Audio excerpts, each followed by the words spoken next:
Dave Rubin, Jimmy Dore, Anna Kasparian. Guys, I'm very excited. I have not been here at the main desk with you good people in quite some time. It has been a while. I'm back. I'm back, baby. Jimmy, how do you feel? I feel great. It's good to see you, Dave. You have good color. I do? You do have good color. I was out getting a little sun for a while. Must You better be nice. careful. You might not be able to vote. If you get too much color, that's right. I thought you were going to make a cancer joke, but you turned it into a voting joke. I turned it into a voting joke. I'm topical. If there's nothing I am, I'm topical. If there's nothing you are, you're... If I'm anything. No, if I'm anything, I'm topical. That's it. Something like that. Yeah. All right, you guys want to do some stories? Let's do some freaking stories. All There's right. some doozies in the hour today. We got a couple of doozies. And Yeah. speaking of doozies, let's start with Fox News' psychiatrist, chief psychiatrist, Dr. Keith Ablow. Did I pronounce his name correctly? Yes. Keith Ablow. He wrote a piece on foxnews.com explaining why it's time for an American jihad. And if you don't believe me, let's listen in to the fine folks over at Fox and Friends who read an excerpt. Quote, an American jihad would embrace the correct belief that if every nation on earth were governed by freely elected leaders and by our Constitution, the world would be a far better place. But now Dr. Keith is coming under fire for his idea. Why? We have a bunch of clips of Dr. Keith, as they call him, explaining further what he was saying. But let's just start with that. Now, he, of course, is a Fox News psychiatrist and Fox News contributor, and he writes Fox News pieces on their website, and then they interview a Fox News guy. So there's a little bit of a circular thing going on here. I think he's a doctor in the same way Dr. Pepper is a doctor. Right. I don't think he's a... You don't think there's any At kind least of Dr. medical... Pepper is delicious. Yes, it is right? delicious. In this case, there's nothing delicious about Keith Ablow. He's an idiot. I can't stand him. And just real quick before we get into the substance of everything, just the fact that he's calling for an American jihad is so funny and ironic, considering the whole narrative that Fox News puts out there about Muslim believers, about Islam. No. All of that stuff is okay if we use it to pass our agenda and our objectives. I mean, anyway, let's continue. Right, like I get what he was doing here, but shouldn't he have said another word besides jihad then if he was trying Jihad's to okay make... if Americans are using it. Oh, Americans using jihad, right. All right, well, let's listen in to Dr. Keith and let him explain a bit of this. First, let's go to him explaining how an American jihad would work. Okay, you're calling for an American jihad. When you say jihad, what do you mean? Well, I looked it up to make sure that I was being consistent with the spirit of the word, which is a struggle against non-believers. Those who don't believe in freedom, who don't believe in autonomy and liberty are our natural enemies. And we need to again embrace the fact that we have manifest destiny as this country, as Americans, to not only remain American fundamentally in our own national character, but to spread our national character to other nations such that they would model ours. I mean, it really is kind of incredible. Using manifest destiny as an explanation of why we have to export our ideas just don't they realize after everything going on in the world, this is what has caused so much of the problems that we have now? To be fair to him, our efforts in spreading democracy to the Middle East has been successful, or have been successful, and so he's making a great point. Manifest destiny, spreading democracy, everyone should be like us, American exceptionalism, we're great. Right. Can you list all those successes again? They're slipping As my... of late, Dick. Right? As of late, there haven't been any successes, okay? Iraq is a complete another disaster. Afghanistan, complete another disaster. We haven't achieved anything. And of course, you'll have some people like Glenn Greenwald who will make the argument that some of this stuff happens on purpose because it feeds into the military-industrial complex, considering how much profit there is in going to war and how many private contractors make so much money. You know, this vicious cycle will continue. But that's beside the point. What I hate is the idea that his idea of being an American should be the only type of American that should exist, right? If you really listen to his wording there, right?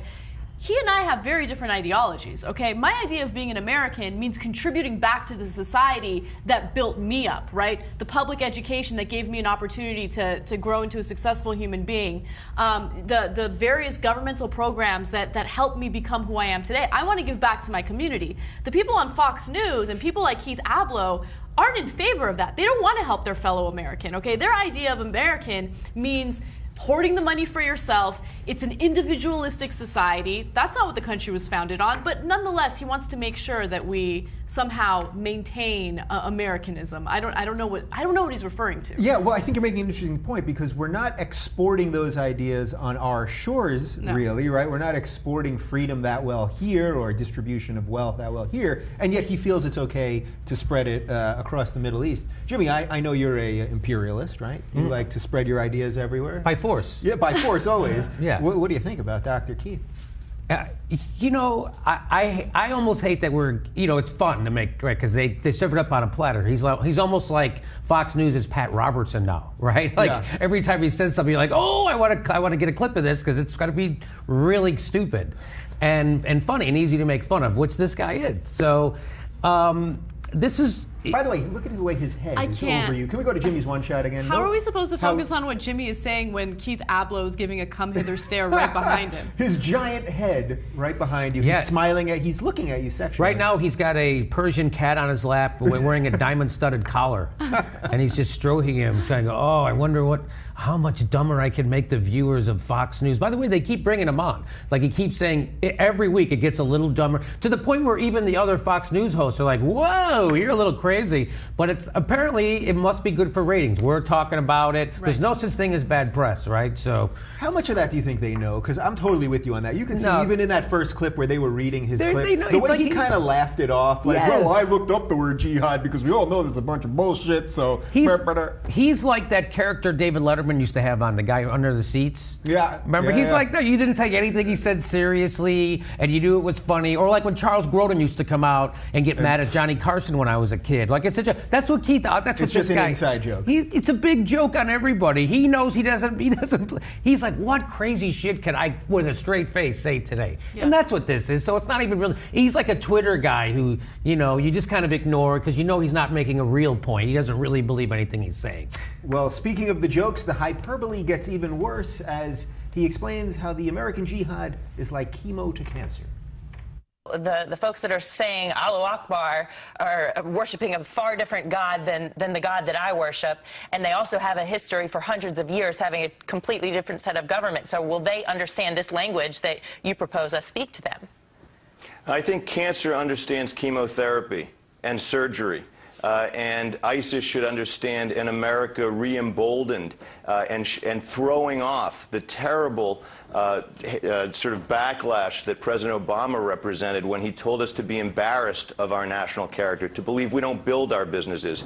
With an American jihad, every business that is built is an offering. Every tax dollar is a tithing to what? To the March of Liberty here and around the world. Right now, Dr. Keith, we're being out-marketed and out-advertised by a group of thugs. Yeah, absolutely. So, what? I wrote down a lot of questions here, so you... Well, it's like, so, you know, in a sense, what he's saying has always been the American position, that we want to export our values to the rest of the world. We want to export liberty and human rights. That used to be what we were about, right? So when he's talking about exporting in the American way, he means exporting corporations. Mm-hmm. He means exporting capitalism. Because if he meant exporting our values and human rights, he would have voted for the UN treaty for handicapped people that we have here in the United States, which we tried to export, and the Republicans in Congress, over Bob Dole's objections, voted it down. Right? So if you were really serious about exporting our values, there's ways to do that you already have dismissed and did it over Bob Dole, who came on the Senate floor in a wheelchair to watch his friends flip him off right in his face, right? Which they did. And they didn't pass that. So what he's talking about is just exporting capitalism, which is not American values. Right. And also another thing he's doing is he's pandering to the Fox News audience that takes a lot of pride in being very patriotic, right? And their idea of patriotism is hating anyone that's not like them, right? It's basically making an argument that those who are poor are that way because they made themselves that way. Yes. You know, these are people who like these shiny words. They like patriots and they like American. Liberty. And liberty, right? They feel like this is their identity, but they haven't really delved into what their identity truly is, okay? Liberty to me is creating an environment in which everyone can succeed if they take advantage of the opportunities that are made available to them, right? That's what liberty is to me, right? They don't agree with that. They've completely perverted what it means to be an American. And for him to say, oh, I want to spread American values to other countries, we incarcerate more people in the United States Yes. than any other country Yes. in the world. You want to export our ideology yes. to other countries? No, please don't. We got to work on our own issues before we start throwing stones. Yeah, doesn't he also realize that to do this, to export our democracy would cost money, and don't the Republicans want low taxes? Wouldn't it cost money? Wouldn't someone have to foot the bill on freedom? Freedom isn't free, is it, Jimmy? No, but you know, to use his theory, though, we all, like, he wants to export American values around the world, and of course he wants to do it at the point of a gun, I'm sure, right? Since 9/11, we've bombed 7 different Muslim countries. So we're already trying to export all the shit that he's talking about. We're in so many shooting wars right now across the globe that Leon Panetta can't even fucking count them. That's how many countries we are in an active shooting war right now. So we have over 1,000 military installments around the country. We have more military installments than we can count. They don't even know. They can't give you an exact number of how many military installments we have around the country because lots of them are secret and they don't have a list of them. So we're already all over the place. And what he wants to do is it's fun to make fun of him. It's fun to point out how factually ridiculous he is. But, you know, it's Fox and friends, and it'll always be that way. And, you know, if you're a Fox News viewer, it's been scientifically proven that watching Fox News makes you dumber than you already are. And if you are watching, and I say dumber because if you're on purpose watching Fox News, you're already pretty dumb. And you're not looking for information, you're looking for bias confirmation because you hate Blackie and you hate real freedom and you hate poor people and people who are a different religion than you. So it's anybody who's different than you. That's why you're not watching Fox News to get informed. It's been scientifically proven Fox News makes you dumber, okay? So if you're watching Fox News, you're dumb. Okay, so Steve, please clean this up.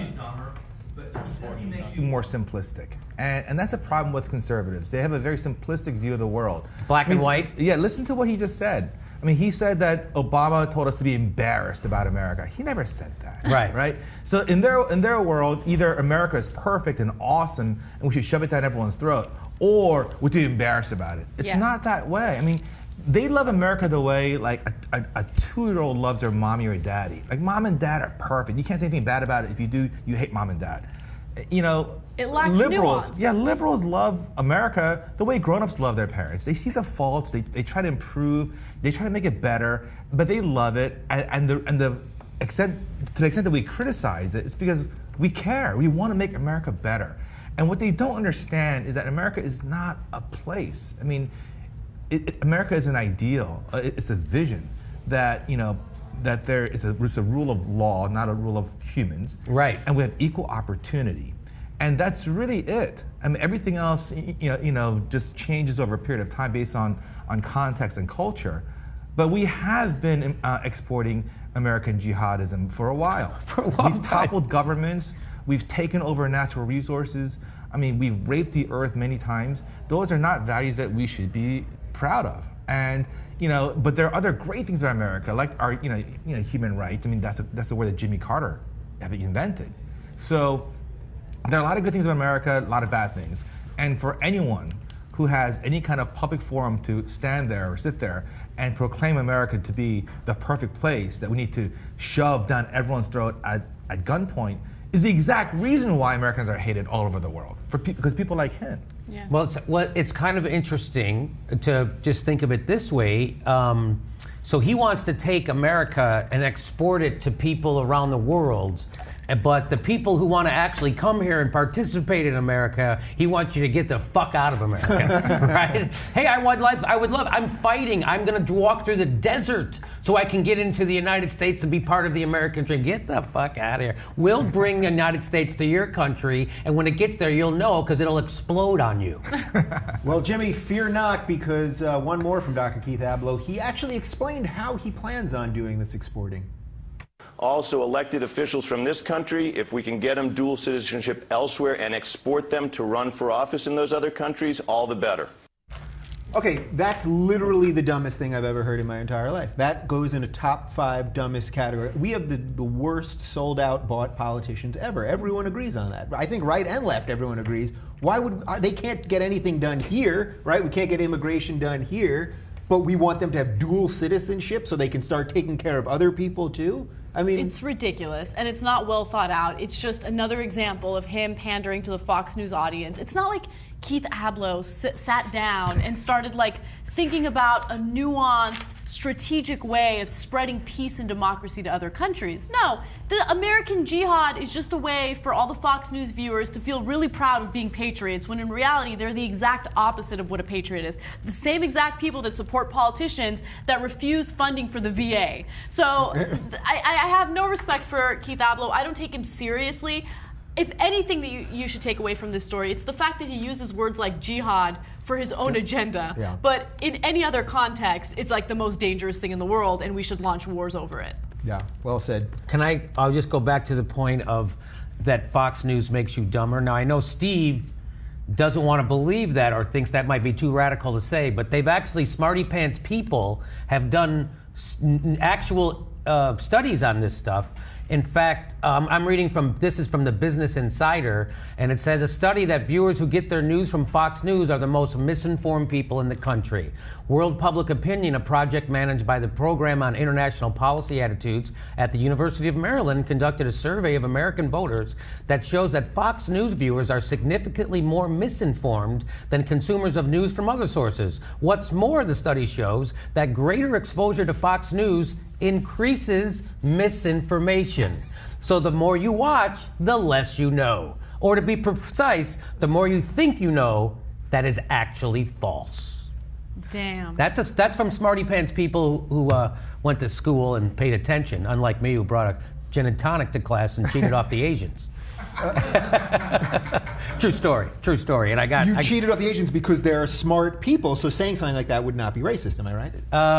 Yes. Thought of as a smart person. This is correct. They're thought of as smart, and it certainly, well, the guy I cheated off of wasn't, I got a C, so I don't know how smart he was. Yeah. But if I would have taken it, I would have got an F, so at least he was smarter than me for sure. Final thought on this, Steve, have we done any research on the TYT crowd? Have we made them smarter or dumber, or are they just exactly where they were before they started listening to it? I have done extensive research on this, yes. and they are actually all very brilliant. Brilliant. Yes. But here's the thing, they're predisposed to brilliance. All right, so okay, we're spending too much time on this issue, but it's not a matter of whether they're dumb or not. And for example, if they could figure out, quadratic equations before they watch Fox News, they can still do that after they watch Fox News.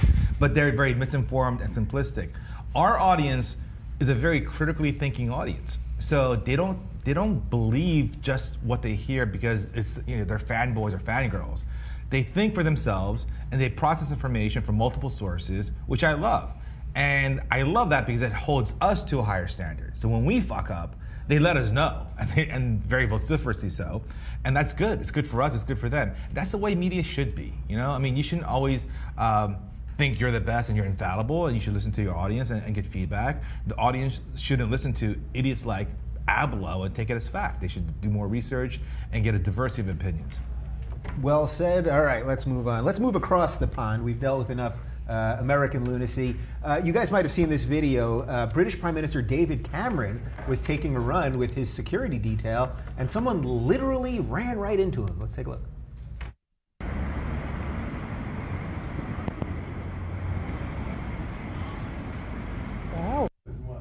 Yeah, that was pretty quick. He wasn't actually taking a run. He was walking to his car, and a guy ran into him. Now, this fella by the name of Dean Farley, he explained to BBC Radio 5 Live exactly what happened. He said,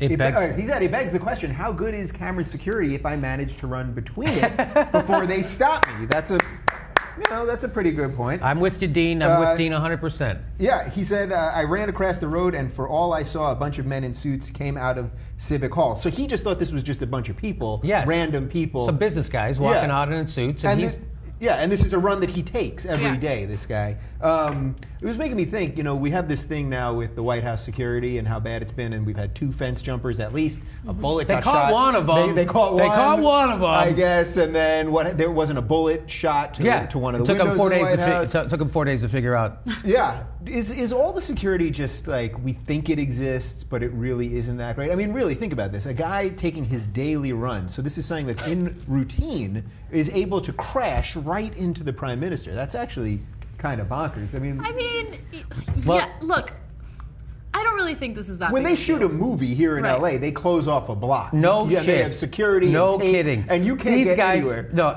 you know what? Can I just jump in and just say that these guys are shitty at their jobs? Really? The guy who's in front of him. Look at the guy, because you start at the top. Now the guy at the top. So the guy in front with the bald head, Keith Abloh.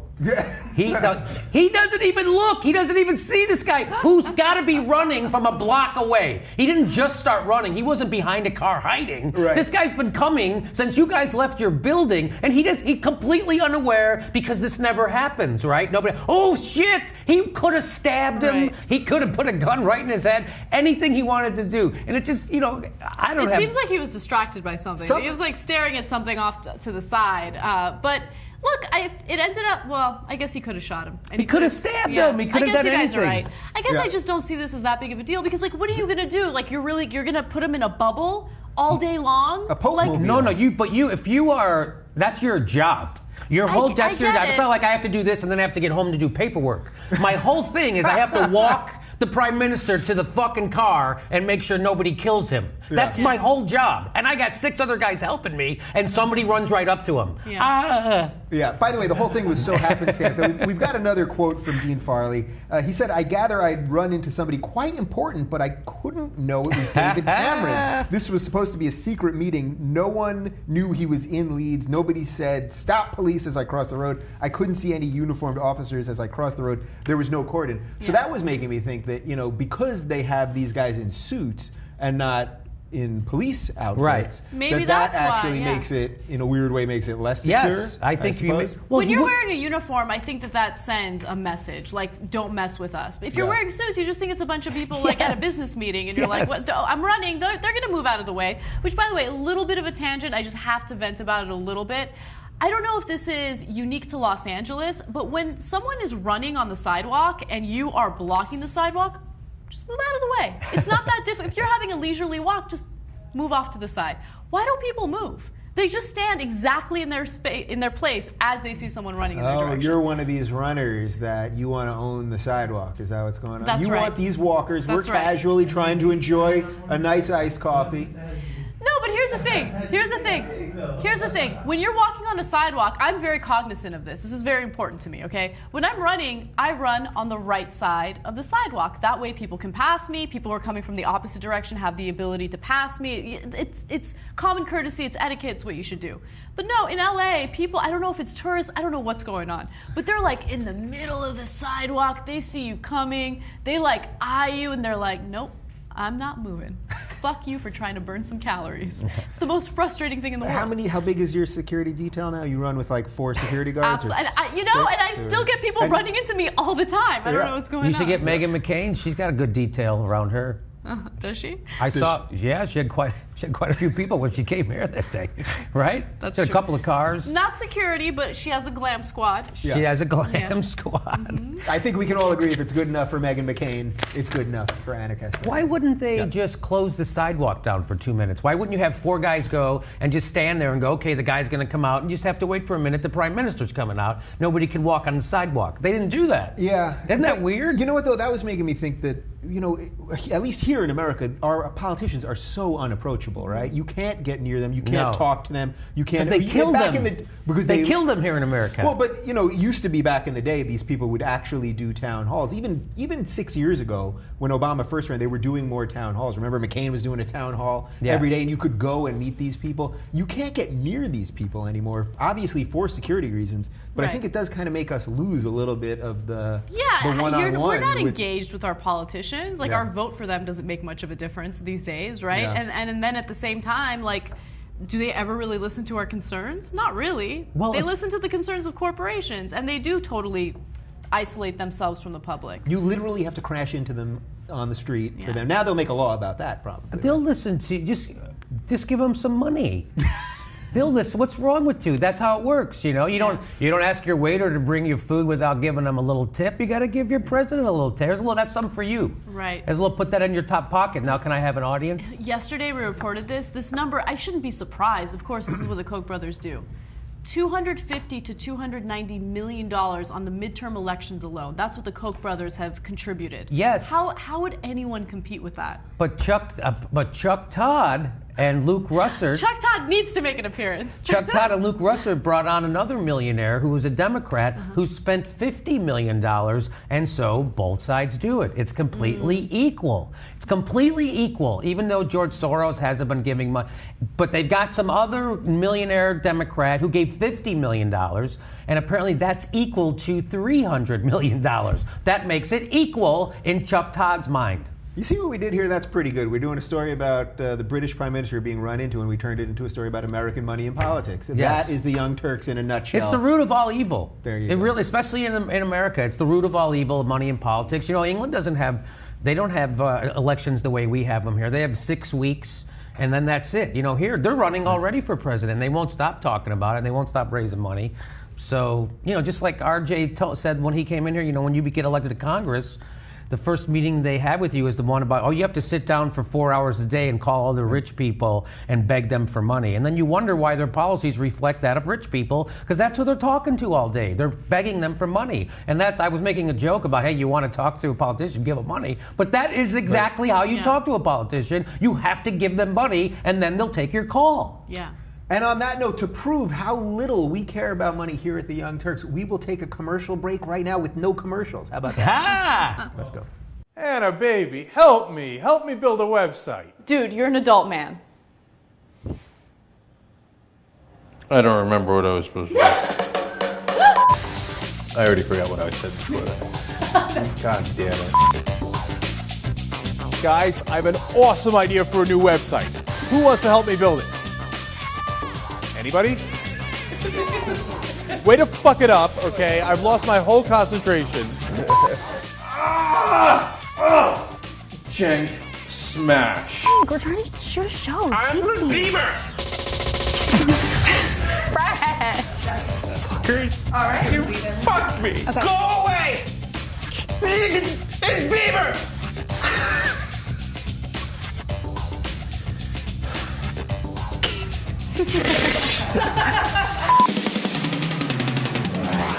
You've already got me to do this. I'm not doing any more because you already told me to do this already. Alright, just go. Anna, baby, build me a website. I can't. I can't either. I looked at the camera. Sorry. Are you kidding me? Do I look like a web designer? That was so insulting to web designers. Damn, do you, boo? I feel so cheesy saying that. Okay. Damn. What's it?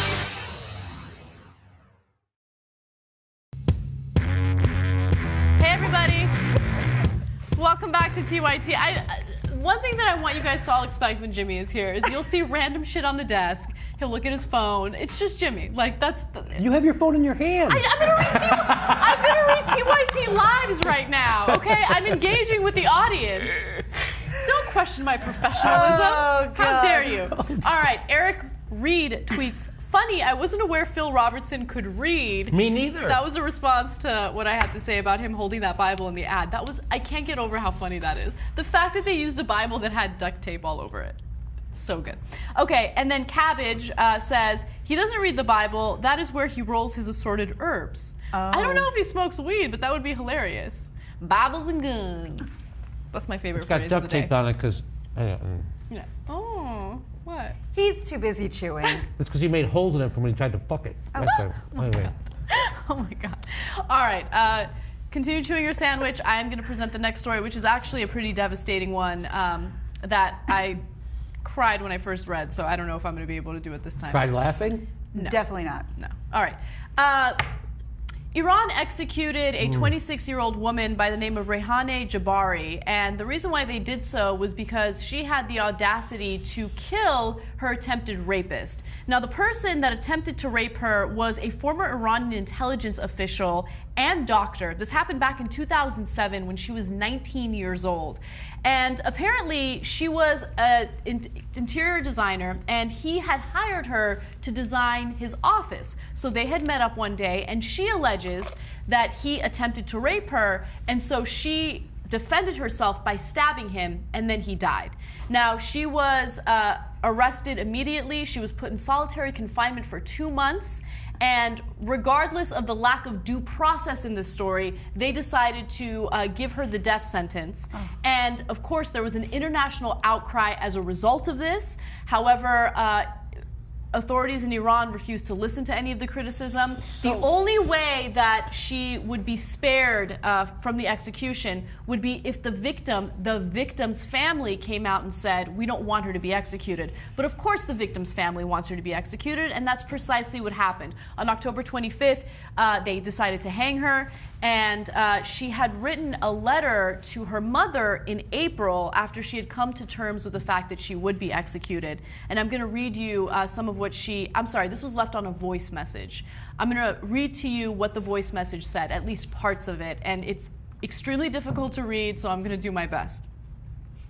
That ominous night, it was I that should have been killed. My body would have been thrown in some corner of the city, and after a few days, the police would have taken you to the coroner's office to identify my body, and there you would also learn that I had been raped as well. The murderer would have never been found since we don't have the wealth or their power, and you would have continued your life suffering and ashamed. And a few years later, you would have died of this suffering, and that would have been that. Okay, so she starts off like that. She also writes, but give in to the fate and don't complain. You know better that death is not the end of life. So I want to stop right there. You know, before we comment on this particular story, I do want to make a comment on the last part of that statement, because I think that's one of the main reasons why people believe in religion so much, because they don't want to believe that this is it. Yeah. They want to believe that there's hope in the afterlife. And that is probably the most comforting thing about religion, because when those around you die, you want to feel like you're going to see them again.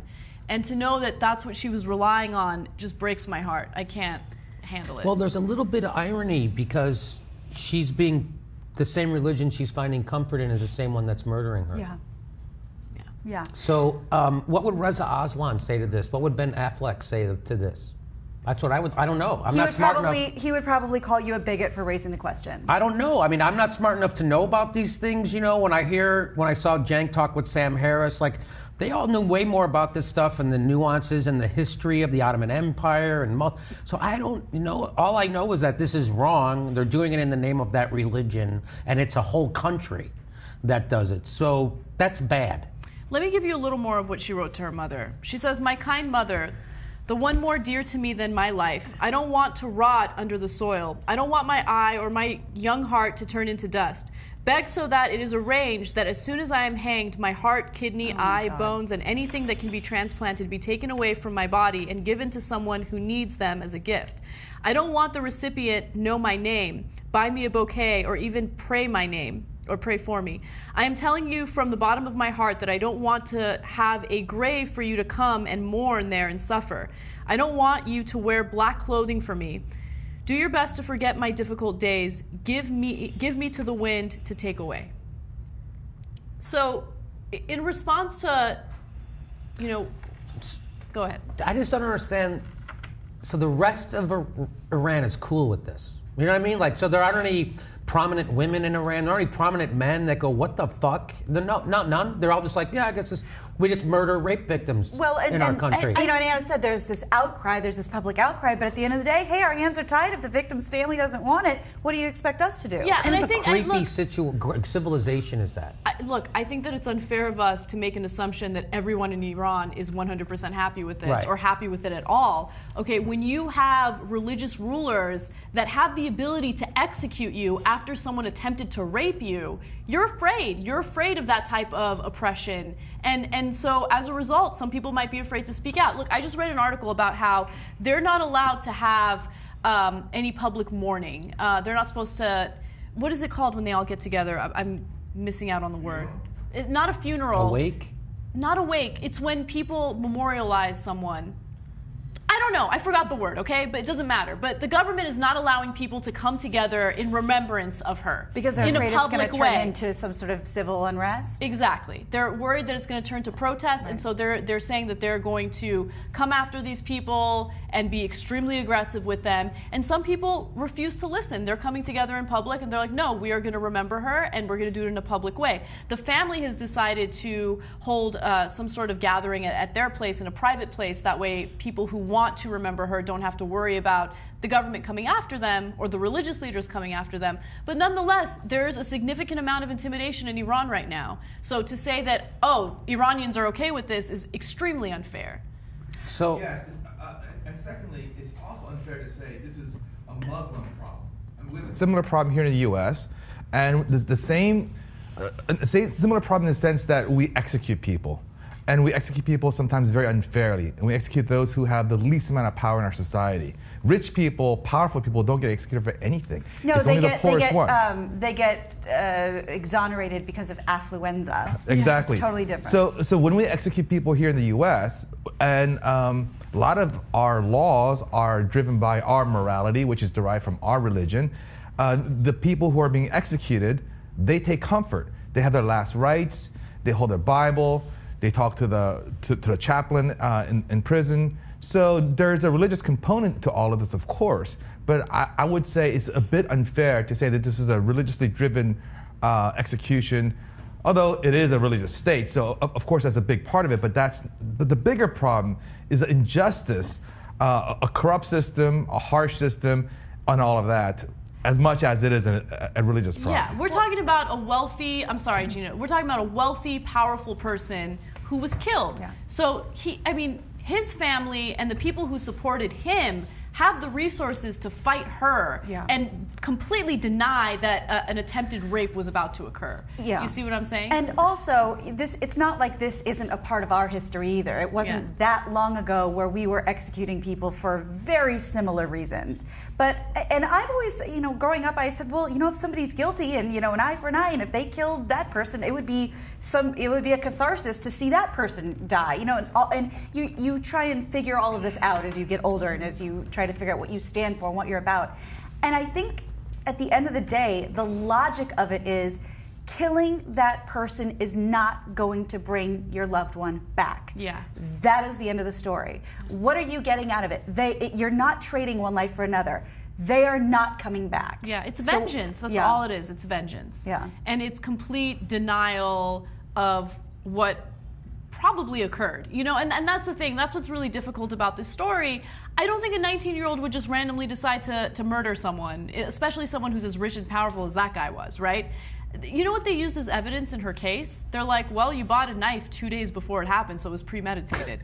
Really? That was enough evidence for you to convict her of murder and to completely throw out the defense of self-defense? It's crazy. I totally agree. And again, I just want to reiterate how I don't want to point fingers at Iran, because we have very, very similar problems here in the U.S. with executing people on very questionable evidence. Yeah. And we've had so many people exonerated who are on death row.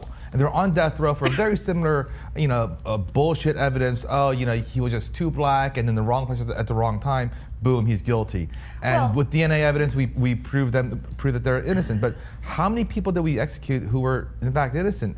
The Republican governor of Illinois stopped all executions because 50% of people on death row were deemed innocent. 50%. And then again, within the difference between our death row and other countries' death row, boy, they move swift over there because we have people who die on death row. They're moved into death row and they're there for 20, 30 years. She was convicted and that was that, right? Well, she was on death row for 5 years. But again, That's a fraction Yeah. of what our death row Yeah. inmates serve before they're executed. All right, moving on to something completely different. Let's bring it back to the United States. There is a viral video that's causing a stir online, a lot of disagreement as to whether or not it contains harassment against a woman. Now, one company decided to take a GoPro camera, have someone follow a woman around by the name of Shoshana Roberts, and show what it's like to be a woman walking the streets of a big city like New York. Take a quick look.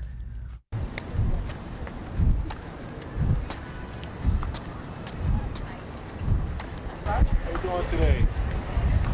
Wow. That's not good. Wow. What's up, beautiful? Have a good day. Hey, what's up, girl? How you doing? Somebody's acknowledging you for being beautiful. She said thank you. Oh, bless you. Hey, baby. Hey, beautiful. How are you this morning? Have a nice evening. Nice. Damn. Damn. I'm beautiful. God bless. Sexy American Eagle. Hello, good morning. God bless you. Have a good day, all right?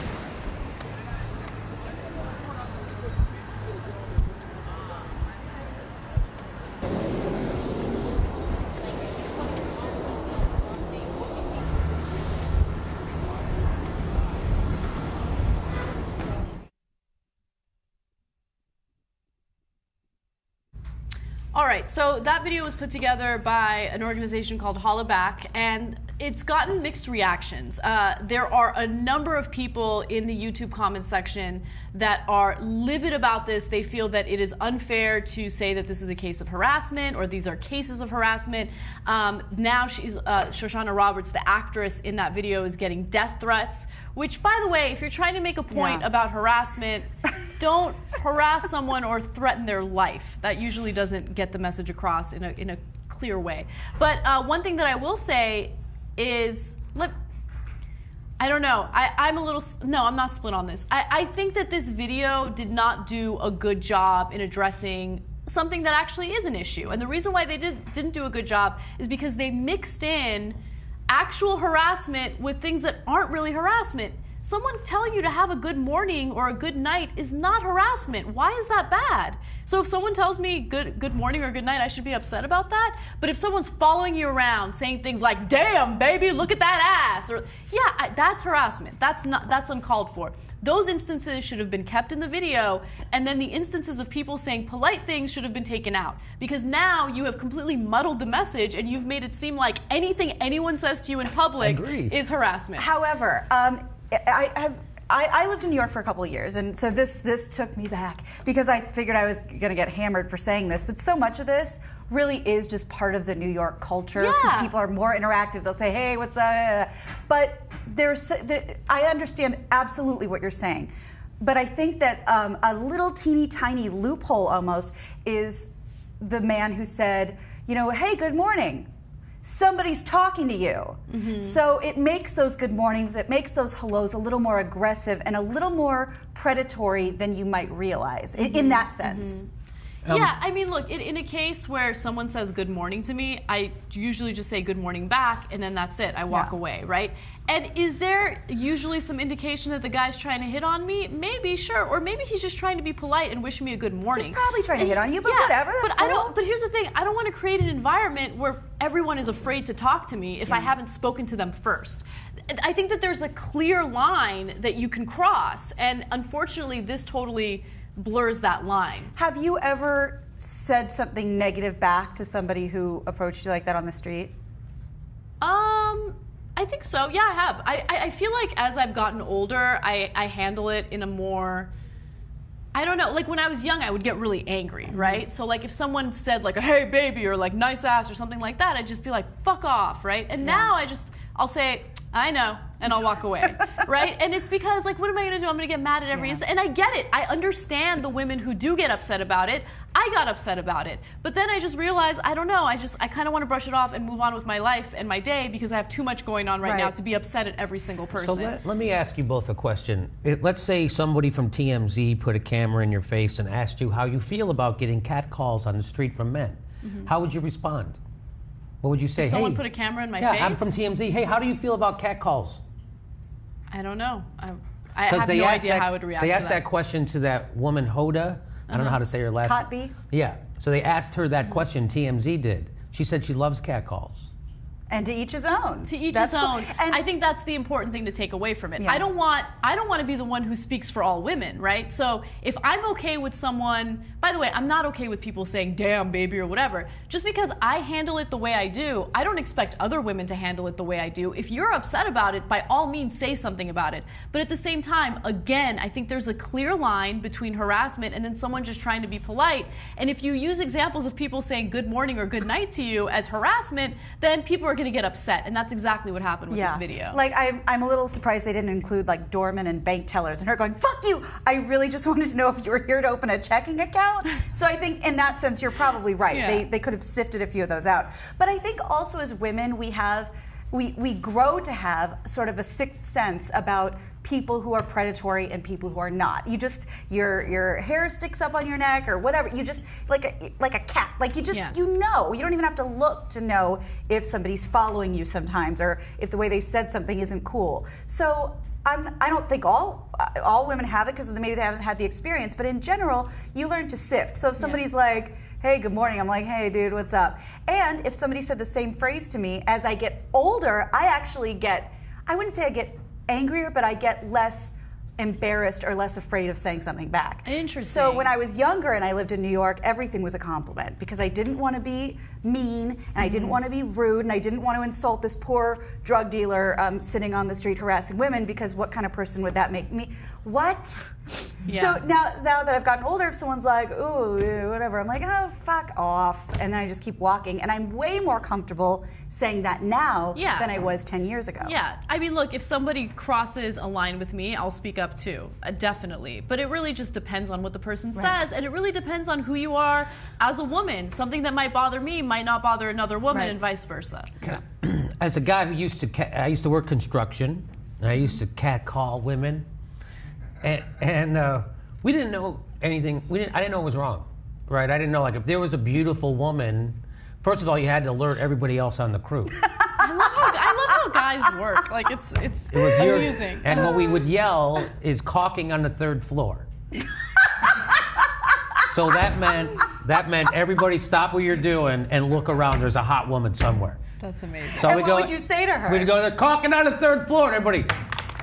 So if you saw her, what would you say? And then we would, my brother would always yell, can I buy you a yacht? He would yell at the woman, which is not that bad. That's great. Right, but we wouldn't, whatever. But we would, something nice or like, I just forgot a personal story that happened yesterday, but finish yours. But that's it. So when we would always, and I didn't, I don't know if we ever yelled anything sexually aggressive because the name of our company was on the side of our truck. So we probably never yelled shit like that, but we would yell stuff to them. And I didn't know that was bad. I don't think that is bad. I think, we're people, we're friendly, we're, in so many ways, we're type A personalities, we're, outgoing. And if somebody yelled that to me, I would die laughing. I'd be like, thanks, man, and keep walking. I would probably feel pretty good about that. But if they started saying this so I can insert it in you, then we'd have a problem. Inserted. That would be making a lot of assumptions about my body. Yesterday, so I like to get away from the office to read because it's kind of hard with like all the people here. So I'll go to like a restaurant or something and eat lunch and read at the same time. And I went to like this one restaurant where there's like a bar area or something. And I guess this guy had noticed me, older guy, and I didn't notice him. I'm sitting there by myself, I'm reading, and he approaches me and he's like, excuse me. And I was like, yeah. And he asked if I was interested in dessert. And I was like, no, I'm okay, thank you. He's like, coffee? I'm like, no. Cookie? That would fall under dessert. No, I'm not interested in a cookie. How about some wine? No, I'm okay. I just want to get my reading done. Yeah. You know what I mean? And then, like, it was a little annoying, but he went away. And Like, you deal with that kind of stuff. Like, it happens. But that's normal hitting on. He's not yelling at you from across the street. He's coming over. He probably used normal tone of voice and everything. And that's what guys do. And that's you have to be aggressive if you're going to meet a woman. And but he can do it in a polite way, which he did. So, and you're taught to press a little. You have to, like, maybe she's just saying no because she feels like she has to, and stuff like that. But no, I say yes when I mean yes. And I used to date a lot of girls who had boyfriends. Like, if I met a girl who had a boyfriend, I got excited because I knew I didn't have to take her out all the time. Like, I could just run once in a while. I'm her sneak, you know? So I didn't have to be burdened with a real girlfriend. And they got all the thrills that, for me, it was exciting, So you have to be more aggressive with girls who already have a boyfriend, but then you could crack them, and then you'd have a great summer. And there are plenty of relationships, and I'm sure marriages of people who was like, I saw her across the street and I had to go over there and it was super weird. And that's how people meet. Not everybody meets by, logging on and putting up their profile. So, in the good old days, you actually see somebody from across the room and you go approach them. We're just not, on the other hand, I just don't think we're used to that anymore.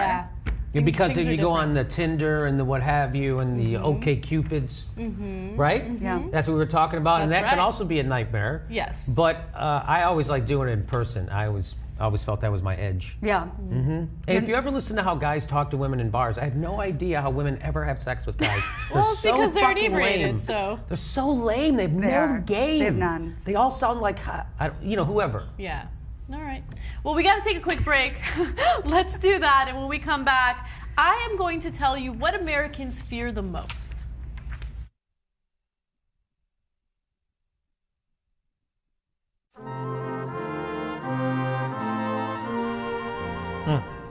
Majestic. Young people, minorities, gays, and women. I know we don't talk much, but this election we have a favor to ask of you. Don't vote on November 4th. We've made some desperate attempts to win you over, but let's be honest, it's just getting awkward. We don't get you people. We've spent the past 6 years doing nothing, so you'd give up on the whole hope and change thing and leave the policy decisions to us. Rich white men protecting our own self-interest. Self-interest like money. Money. Money balls. Money trees. Money in the shape of sexy women. We own America. Why is this so complicated? We've done our part to make not voting easier for you. Gerrymandering, changing voting laws, eliminating early voting. Making fake voting stations out of refrigerator boxes. 'Cause fuck you. But there's only so much we can do. The rest is up to you. So don't vote. Don't vote. I think you should not vote. And let us forge a new America. One that's not hampered by minimum wage laws or overtime pay or regulations on credit derivative swaps. That celebrates diversity of income based on gender and race. It isn't plagued by discussions of police brutality or inequality. Can I get help? God! If global warming is real, then why is there ice in my drink? Take that, science. But if all you liberals stay at home this November, Republicans will take back the Senate and we'll be free, unfettered by pesky attempts to overturn Citizens United or maintain net neutrality. No more of your bloody blah blah blah lady laws or bloody blah blah blah blah immigration. No more nagging about student loan reform or equal pay for equal work. Sure, it would give you more money, but what would you spend it on? Clothes, food, a down payment on a house. That's not what keeps the economy moving. We have better ideas. Like paying successful corporations to create jobs for you. Lowering the business taxes so we businessmen don't actually pay taxes. And space fracking. So, this November 4th, refuse to do your job as a citizen just like we do in Congress. Play video games. Watch your Telemundo. Smoke your jukas or watch your lesbian jail shows. Ride your fixies. Drink craft beer. Cook. Or watch puppy videos. Keep vining, sexting, grinding, Skyping, pinning, twerking, whatever it is you people are doing, and leave the governing to us. Just let us win. Don't vote. Stay home. For Mitch. Boop. Boop. Reminds me of my grandma. Old turkey neck. This is how we put him to sleep in the chambers.